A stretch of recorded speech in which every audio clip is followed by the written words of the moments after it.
avant de parler du Togo, de la suspension des remboursements sur l'avance d'un mois de salaire. On continue notre voyage au Bénin. On parlait des salaires qui vont augmenter au pays du président Patrice Talon, commis Valentin Mayaba, après la démonstration très nette, limpide de Ibrahim Macha. Vous voulez ajouter quelque chose? Oui, non, en fait, ici, l'augmentation à ces deux niveaux s'illustre comment? C'est comme chez nous ici, quand vous prenez les communes, nous appelons quelque part le FACT, le Fonds d'appui aux collectivités territoriales. Vous savez, les communes qui ont plus de ressources ont moins d'aide. Et ceux qui ont moins de ressources ont plus d'aide. C'est pour donner de l'équilibre, en fait. C'est de cette façon que le Bénin a réfléchi, puisque quand on parle des indices, ceux qui sont de catégorie A ont des indices plus élevés, mais dans leur augmentation, quand vous prenez par rapport à l'augmentation de la revalorisation, j'allais dire, vous allez voir que ceux qui ont ceux qui sont dans catégorie plus élevée, avec des indices plus élevés, auront encore plus de choses de retour, parce que quand vous prenez l'indice qui est élevé, vous multipliez par le salaire à tel, vous allez trouver que votre droit. Donc ça crée, c'est vrai, cette harmonie-là que les gens ont voulu, mais en même temps, d'aucuns diront qu'il y a des disparités. Alors cette disparité, je crois que ça, vous savez, toute décision ne peut quand même plaire à tout le monde. Il y a toujours des contestations à tel niveau. Mais ce qui est important, c'est l'unanimité, c'est le grand nombre de personnes qui peuvent adhérer à cette formule-là qui est intéressant. Mais quand en prenant la gouvernance de Talon aujourd'hui, vous avez vu comment Talon fonctionne. Il fonctionne comme un dictateur. C'est vrai, c'est-à-dire que sur le plan politique, Talon n'est pas présent, en fait, sur tous les sujets pratiquement qui concernent l'Afrique. Mais il est plus intéressé aux Béninois. Il a posé une question intéressante. Est-ce que de façon isolée, ils pourront s'en sortir, puisque nous vivons, aucun pays ne peut vivre en autarcie. Il faut toujours chercher à ce que ce partenariat-là puisse quand même aider à créer de la richesse, à financer, à mettre. C'est vrai que nous ne sommes pas à une étape où on dit que nous nous suffisons. Ça, il faut le dire. Les États on a toujours besoin de l'autre. Personne, nul ne s'est jamais suffi. Donc, il faut toujours créer ce partenariat-là. Regardez, au nord du Bénin, il y a toujours cette insécurité qui sévit, alors que entre-temps, il y avait un truc là qu'on avait créé, le Togo, le Bénin, enfin le Ghana, la Côte d'Ivoire, le Burkina avaient créé une zone là pour lutter contre cette insécurité qui avait payé.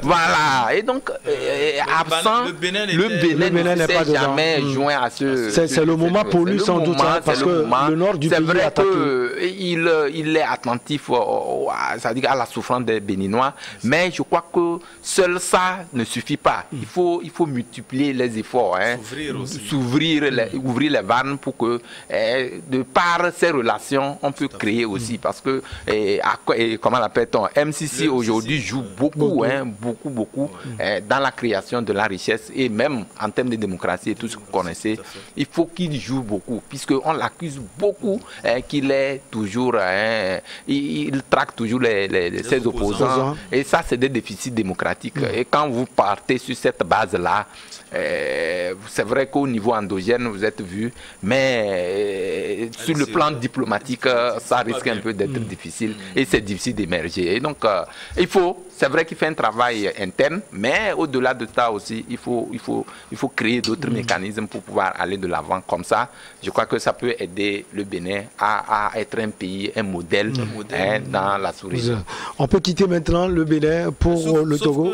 Ajouter. Vous savez que quand nous sommes sur un plateau, il faut en même temps profiter pour aller à la conscience de tout le monde. La gestion d'un pays, c'est l'affaire du pays d'abord. Comme aujourd'hui, Macron est né, Macron a été réélu. C'est pour la France d'abord. C'est pour la France. Vous comprenez? Donc, quand vous êtes élu, mais dans un pays, travailler pour ce pays. Tout à fait. Ne vous contentez pas des thématiques non. Pas ce pays. Les réalités du pays existent. Vous voyez un peu dans certaines régions d'Afrique, il y a des présidents qui se positionnent sur des thématiques qui n'ont rien à voir avec leur pays. C'est de la divagation. Moi, je pense qu'il faut travailler pour le pays comme Talon l'a fait. Talon s'occupe véritablement du problème béninois. Et il est toujours présent. Donc, il y a un problème qui se pose au Bénin. Il vit les problèmes des problèmes. il est sûr de près, il discute avec les partenaires, il discute avec les gens, et il comprend le problème et il prend des décisions. Vous comprenez, il n'est pas absent.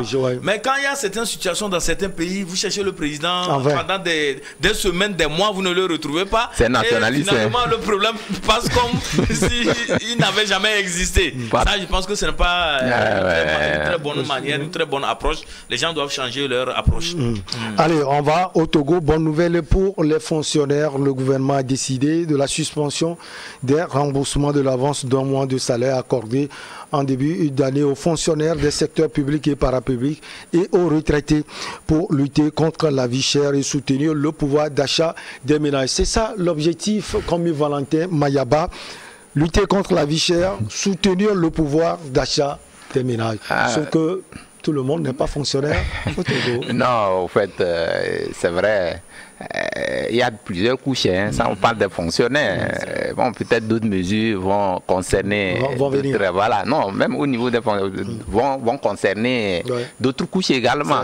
Ça, il faut le dire. Mais ici, derrière nos fonctionnaires, voilà, il y a beaucoup de familles. Nous disons que cette mesure peut impacter, va impacter véritablement sur le citoyen lambda, même s'il n'est pas fonctionnaire, parce qu'un fonctionnaire nourrit plus de trois bouches. Et donc, c'est une diversité. Je sais tout ce que vous faites. Alors, nous disons quoi? Nous disons que c'est une mesure qui est bien, mais bon, je dis elle est bien, mais elle n'est pas suffisante. Quand je dis elle n'est pas suffisante, ça aurait été bien. C'est vrai que c'est difficile, je ne sais pas dans quelle mesure ça va se faire. J'attendais que cette mesure-là aille au-delà en disant quoi? Ici, on parle de suspension. Ça veut dire qu'on paiera. C'est possible. En fait, c'est ce que je dis. C'est ce que ça veut dire. Voilà. Donc, si on annulait, ou on pouvait dire qu'il n'y a plus, c'est une gratification. C'est vrai que c'est un poids pour l'économie, c'est pour le budget. Sur le budget, ce n'était pas prévu. Mais on peut faire ce sacrifice. Quand on dit on suspend, ça veut dire que ça peut ressusciter. C'est comme l'autre annonce qu'on a faite en parlant de les taxes sur 3 mois. On suspend sur 3 mois. Ça, c'est une mesure. Là, ça veut dire qu'après les 3 mois, on ne reviendra pas payer. Ça, c'est clair. Ici, entre-temps, ils avaient aussi une mesure. On dit, par exemple, que la TVM, c'est suspendu pour, je crois, 3 mois. Et donc, ça veut dire que le salaire, quand on dit vous faites un prêt, on vous suspend, ça veut dire que vous devez penser à ce prêt. Toujours. Le gouvernement on n'a pas fixé, mais c'est quand même dire annulé, tout simplement. Gratification. Les gens applaudiraient, diraient encore, mais ici, le coût de Covid est sous le coût de tout le monde. Nous le savons. Le coût de Covid est sous le coût de tout le monde. Et donc, si on prend des mesures, il faut que ça doit être des mesures qui doivent impacter sur la population dans son ensemble. Aujourd'hui, quand on crie la vie chère, j'ai dit, je le répète toujours, si les chefs d'État, la plupart des chefs d'État, non seulement africains, ne prennent pas d'initiatives qui puissent les arranger, je vous assure que cette crise-là emportera beaucoup de chefs d'État lors des prochaines élections. Qui vont connaître des élections. On a vu les conséquences. On a vu les conséquences. Donc, ici, il faut toujours jouer sur la fibre patriotique. Il faut créer des mécanismes, des situations qui puissent quand même amener les gens. Quand vous sortez, par exemple, hier, quand vous rentrez, vous allez voir le défilé, les gens ne s'y sont pas adonnés en tant que tels. Les gens disent, les gens ont faim. Les gens crient, voilà. J'en ai discuté avec beaucoup qui disent que non, bon, je cherche quoi là-bas? C'est ça qui me donne à manger.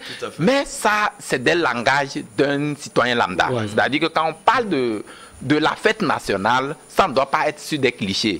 Ah oui, ça ne doit pas être sur des clichés. Que tu aies faim, tu n'as pas faim aujourd'hui, au moins, nous sommes sur ce plateau, nous parlons, au moins, même si nous disons que nous ne sommes pas libres, nous sommes libres. Il y a certaines choses qui ne se faisaient pas avant 1960, qu'aujourd'hui qui se font beaucoup mieux. Et donc, nous devons saluer les efforts, pas nous, de ceux qui ont lutté, voilà, le sacrifice consenti par les aïeux qui ont lutté à ce que nous arrivions à ce niveau-là. C'est pas suffisant, mais c'est un parcours. Je crois que c'est un processus. On doit améliorer. Quand on parle de l'indépendance, ce n'est pas une fait en soi. Aujourd'hui, on dit sur le plan formel, on est indépendant. Mais quand vous regardez sur tous les mécanismes, nous ne sommes pas encore indépendants. Moi, je le dis parce qu'il y a beaucoup de choses qui nous restent à faire. J'ai posé cette question tout à l'heure à honorable Jerry Taba. reçu comme invité. Est-ce qu'il pense que nous sommes vraiment indépendants? Non, moi j'ai évoqué le prisme de la monnaie, le franc CFA. Ah oui, il y a beaucoup de questions sur lesquelles, quand vous regardez, nous ne sommes pas indépendants. C'est la question de la monnaie, la question des démocraties. Il y a beaucoup de choses qui nous viennent d'ailleurs, qui nous sont imposées, ne tenant même pas compte des réalités africaines. Donc aujourd'hui, moi je dis que c'est vrai, sur d'autres mécanismes, on vous dit regardez même les élections que nous organisons dans nos États africains. Il faut l'aval d'une puissance pour qu'on puisse accréditer tel. Il faut que cette personne fasse la volonté de cette puissance-là, oubliant maintenant ce qui est fondamentalement important pour le peuple. Et donc, je peux faire même la parallèle avec le Mali. Le Mali est en train de vouloir prendre son destin en main parce que, connu ou ayant constaté qu'il y a toujours l'influence française dans les affaires maliennes, elle se dit niet, parce qu'aujourd'hui, plus jamais ça. Là, la démocratie, même la question de démocratie dont nous parlons, pose problème. Parce que est-ce que nous connaissons ce que c'est que la démocratie? Parce que si nous connaissons ce qu'on appelle la démocratie, elle doit être une démocratie à l'africaine. Et créée de manière à ce que nous-mêmes, nous comprenions comment il faut changer la zone. Surtout qu'on ne nous brandisse pas des élections, qu'on dit que tu as trop duré au pouvoir, que tu as fait ceci, il faut changer quelqu'un. La chose la mieux partagée, ce n'est pas changer quelqu'un, mais c'est quelqu'un qui puisse venir et faire la volonté du peuple. Et donc c'est ce qui est important. Mais s'il faut changer sur la forme de l'égalité, tu as été élu, vous connaissez nos mascarades d'élections. Quelqu'un mettrait les moyens, même s'il n'est pas aimé par le peuple, va gagner des élections et il va toujours faire souffrir le peuple. Je crois qu'on doit, comme ça se passe avec même les rois à l'époque qu'on n'élisait pas, c'est des foyers, c'est des familles qu'on choisit quelqu'un qui est aimé par le pays, il travaille. Ailleurs, nous avons vu ça marche. Mais ici, on vous dit, si vous faites 2 mandats, partez. Ça veut dire que vous êtes prêt à tout faire pour finir avec le parti. Et donc, dans ça, vous allez laisser que du déluge. Donc, cette question doit être beaucoup plus réfléchie. Et nous allons quand même nous dire un matin que si c'est vrai, l'Afrique doit prendre son indépendance, ça doit jouer sur ces clichés-là. Et je suis malheureusement déçu que ce n'est pas encore ça. Mais c'est un processus, comme je l'ai dit. Petitement, je crois que les voix vont se lever. On va migrer vers cette question d'indépendance totale de l'Afrique. Parce que quand vous prenez aujourd'hui tout ce que nous voyons, on parle de sentiment anti-français. Les gens connaissent, les gens savent qu'il y a toujours de l'influence extérieure et ça fait que ça nous met au sol, nous Africains.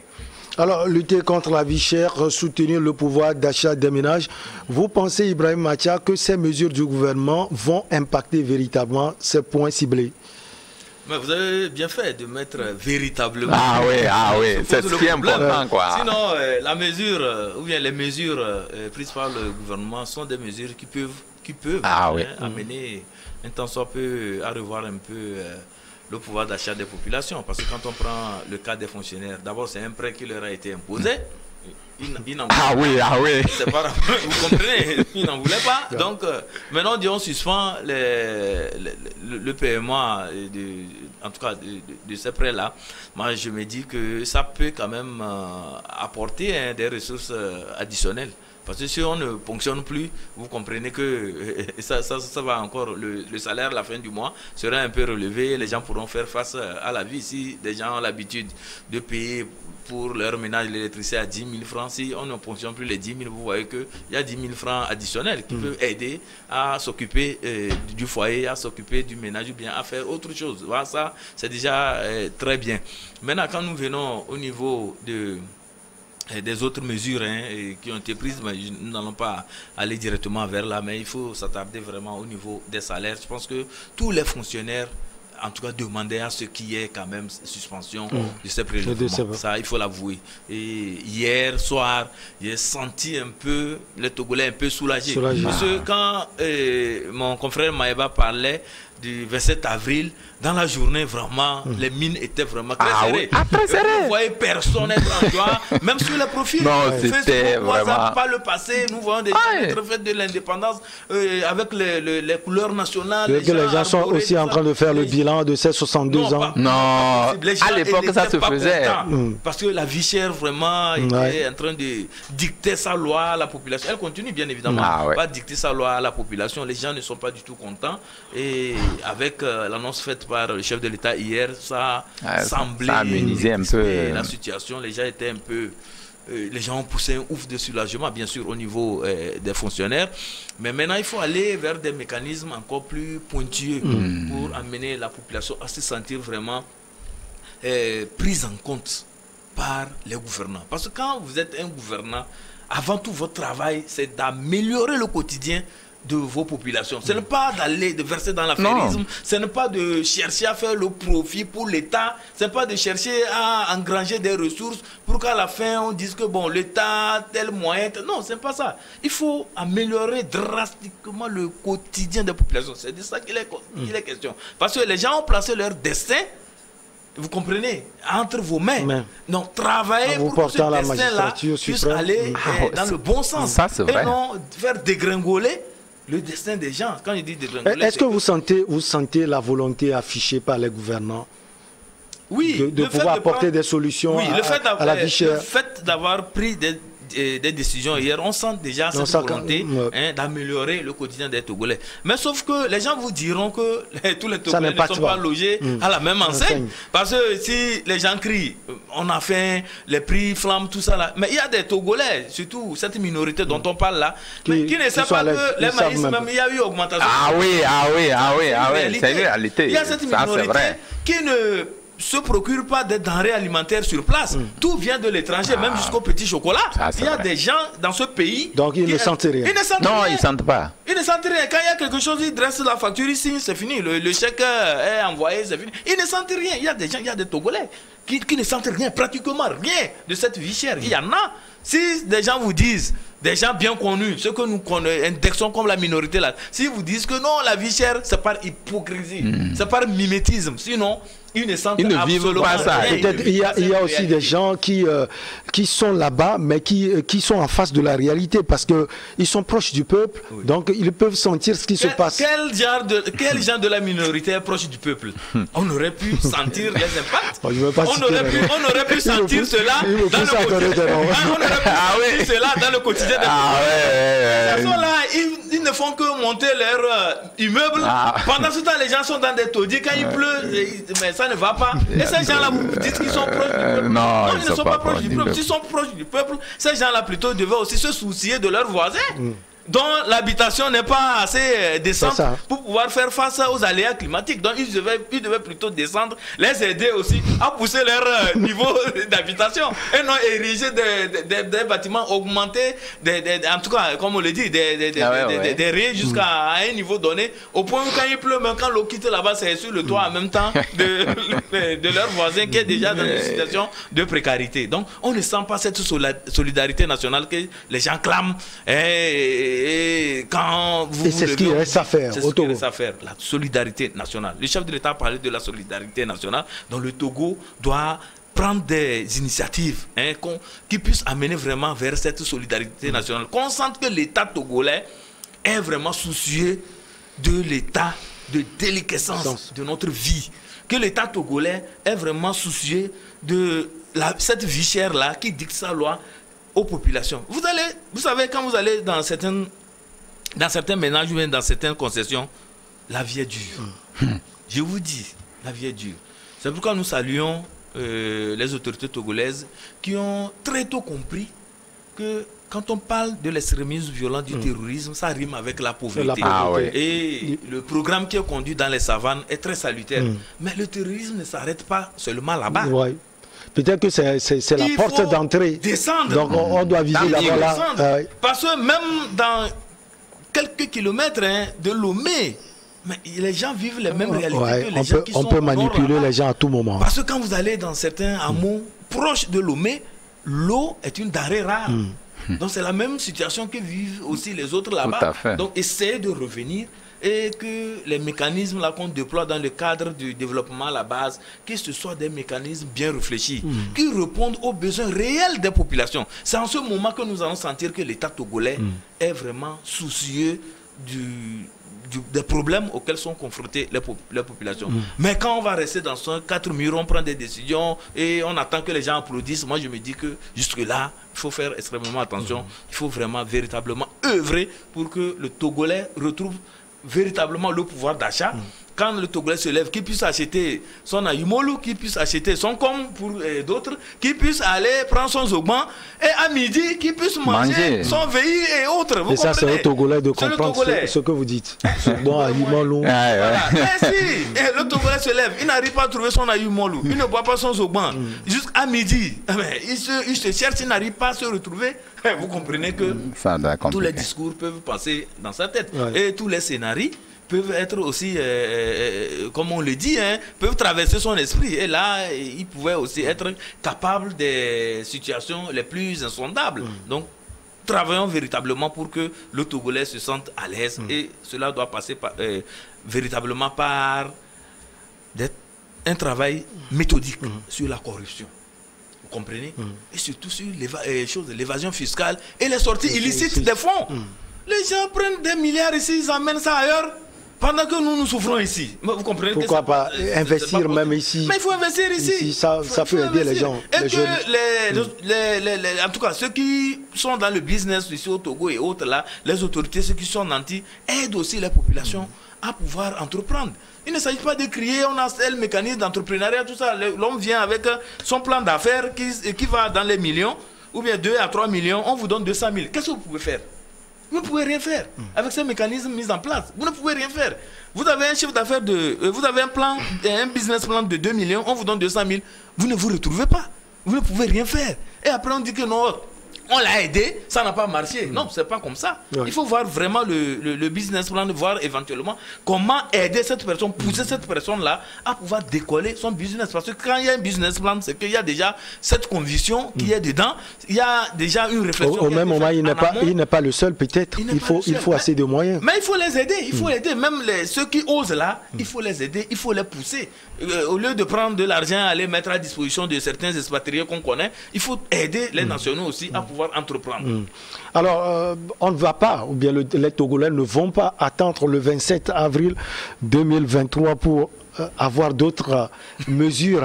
Ça, c'est clair comme Valentin Mayaba. Tout ce que vous espérez, c'est que d'autres mesures puissent venir pour accompagner les Togolais dans cette situation difficile. C'est le souhait le plus absolu pour tout Togolais, même d'ailleurs, ce n'est pas seulement comme Mayaba seul. Alors, je crois que les mesures, elles sont petites, mais elles sont sensibles. Comme le disons, c'est comme tu es dans une maison de location, ton propriétaire matin débarque, tu devais lui donner 1 mois de salaire, il dit non, va faire 3 mois avec, tu viens me payer. C'est comme ça, on peut illustrer ça. Ah non, pour le moment, non, c'est un repli, c'est-à-dire que tu as tenu l'argent que le fonctionnaire devait payer. C'est ça. Commencer à payer, on dit 3 mois après tu vas venir payer. Ça veut dire que pour le moment tu dois payer. C'est de ça il s'agit. Mais pendant les 3 mois, le temps de souffler. Voilà, tu peux te permettre de soupirer en attendant, mais éventuellement pensant que tu vas payer. Ah oui, ça bon, voilà, c'est pourquoi je dis elle est petite mais sensible. Et donc ici, il faut réfléchir beaucoup sur des pesanteurs données parce qu'il m'a même fait un déballé d'un certain nombre de choses qui sont vraiment restées connues des Togolais. Aujourd'hui, le chef de l'État a cette volonté de faire les choses, mais je vois que la gouvernance ne s'arrête pas seulement au chef de l'État. Quand vous faites autour de lui, il y a des gens qui entourent le chef de l'État qui ne l'aident pas à travailler. C'est-à-dire que ça, il faut dire la vérité telle qu'elle se présente. Aujourd'hui, ces mécanismes qu'on crée, par exemple, pour accompagner les jeunes, quand vous prenez les programmes, comment l'appelle-t-on, femmes et jeunes entrepreneurs, par exemple, c'est qu'on devait faciliter que les jeunes qui viennent en création d'entreprise puissent quand même asseoir leur entreprise. Aujourd'hui, vous allez faire une formalité d'entreprise. À la CFE, là-bas, au centre, au CFE, vous sortez avec votre carte d'opérateur. Enfin, votre, carte d'opérateur, c'est la carte, carte de création d'entreprise. Ce n'est pas une carte d'opérateur, c'est carte de création d'entreprise. Vous l'avez en poche, vous ne pouvez pas vous installer. Donc, parce que les conditions ne vous permettront pas. Parce que l'idée est géniale, mais vous ne pouvez pas la concrétiser parce qu'il n'y a pas les moyens. Mais pour que l'État aide, on ne dit pas l'État donne les moyens, donne l'argent. Il faut négocier avec les banques. Aujourd'hui, l'État ne peut pas avoir les... Mais les banques peuvent vous... Avant qu'on vous donne confiance, c'est les banques qui peuvent vous accompagner. On dit toujours que c'est les banques qui accompagnent toujours les entreprises. Alors aujourd'hui, les banques sont prudentes. La banque, elle ne fait que faire à vendre son argent. Donc s'il n'y a pas de garantie, la banque ne peut pas vous accompagner. Alors pour que ça donne des garanties, c'est l'État qui devait se servir de garantie pour ces jeunes. En les suivant justement dans leur projets, on devait les suivre. Ça avait commencé avec cette histoire de quoi, il faut aller les former, on donne 2,5 millions pour créer des trucs. C'est resté quelque part. Les gens, j'ai l'impression qu'il y a des idées qui sont vraiment des idées novatrices. Mais les idées ne vont pas loin. Ne vont pas loin. Et les gens créent des idées, les partenaires mettent de l'argent. Mais les gens vont utiliser parce que quand vous regardez le Togo, nous sommes champions en ce qui concerne l'extérieur. Les prix que nous recevons en termes d'innovation et tout, on n'a pas d'impact sur le Togolais. Mais à partir de ça, on envoie de l'argent. On aide.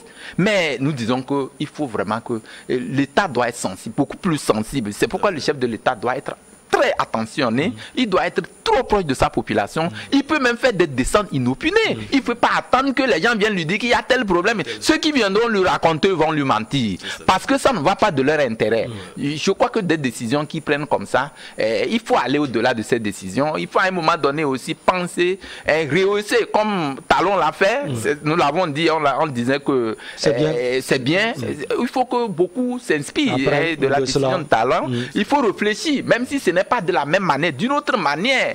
Pour amener, on ne dit pas de faire exactement comme lui, mais il peut passer, faire poser un autre acte là, qui peut quand même aller dans le sens même du bien-être du Togolais. Et donc je crois que ça permettra aux Togolais de connaître quand même qu'il y a un chef de l'État qui pense aux Togolais, et toujours, depuis qu'il est au pouvoir, il pense aux Togolais, je l'ai dit toujours, mais les gens qui l'entourent, il y a une vision. Cette vision seule ne peut pas le concrétiser. Il faut que lui et son équipe, voilà, lui et son équipe et tous ceux qui sont toujours avec lui puissent quand même discuter fondamentalement des questions sociales et des questions qui puissent impacter la vie des Togolais. Et donc, c'est un souhait, c'est un appel également.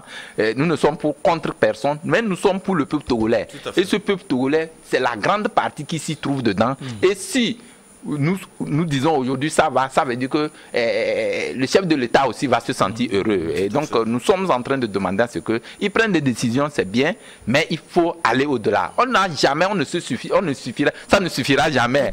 Mais c'est un processus, ça, ce qu'il a posé comme acte. Vous savez quoi, le bien-être de New World passe aussi par vous, surtout par la profondeur de vos analyses. En tout cas, c'est toujours un plaisir de vous avoir sur ce plateau. On parle souvent du Togo, de l'Afrique et du monde entier.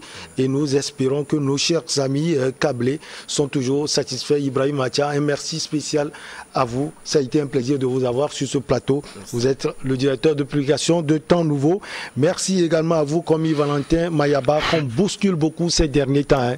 C'est toujours un plaisir de vous avoir sur les plateaux de Regards Croisés. C'est notre rôle. Merci bien. Merci beaucoup à vous. Vous êtes directeur de publication de, j'oublie, votre symposium. Allez, merci beaucoup à vous également. On est toujours ensemble. Nos programmes se poursuivent. À très bientôt.